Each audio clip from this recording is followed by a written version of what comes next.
patibong niya yun, trap niya yun, bait niya yun, pain niya yun, hindi na siya mag-iimbestiga. Dahil nakapirma na ang majority. Para ganap niya ng mapagtakpan ang gusto niyang pagtakpan. Oh.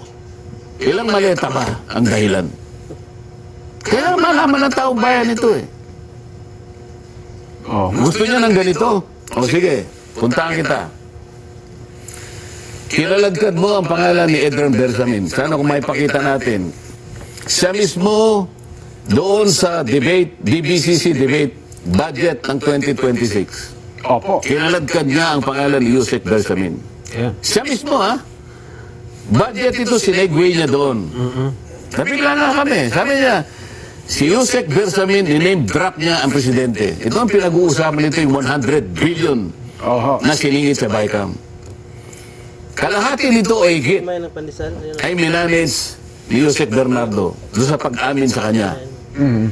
Ang nakuha ang kickback sa 8 billion, sa 52-something billion pesos, 8 billion pesos, diniliver ni Bernardo kay Yusek Trajim Olaybar. Si Yusek Trajim Olaybar, itong sinasabi nito, ito yung pagkukwento niya doon sa plenary. Yes. Plenary debates. Inuulit ko lang.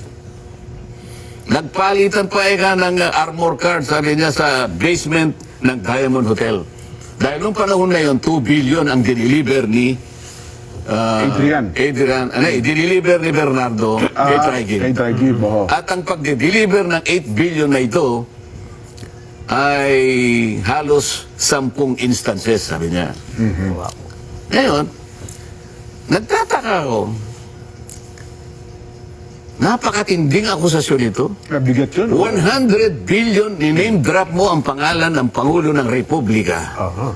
At nakakuha kayo doon sa hinandel lamang niya sa pagkakataon na yon, sapagkat marami pang iba, 8 billion pesos na ultimately daw ay napunta kay Adrian Bersamin. Ngayon, bakit hindi may patawad? Bakit ka ako doon sa report mo, yung pangalan ni Adrian Bersamin, wala? Wala nga.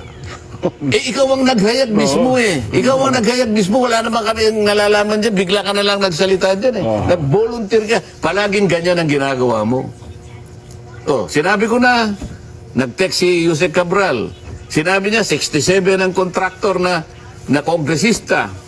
11 contractors, hindi niya pinatawag. Pagkatapos ito, si Adrian Bersamin, sinabit niya uli. Hindi na niya pinatatawag. Ano bang gusto mong gawin? Puro ka lang ba, parang comics ka lang? Alam mo ito, mas magiging productive ito na wala na kasing comics ngayon eh. Nung panahon ko may comics dyan. Meron, Kaya ang paghalimbawa ko, comics, alam mo. Sa high school ako eh. Medyo na-addict ako sa comics eh. Ito lang naman kasi mura-murang nababasa namin nung bata-bata kami. 50 centimos, meron ng comics eh.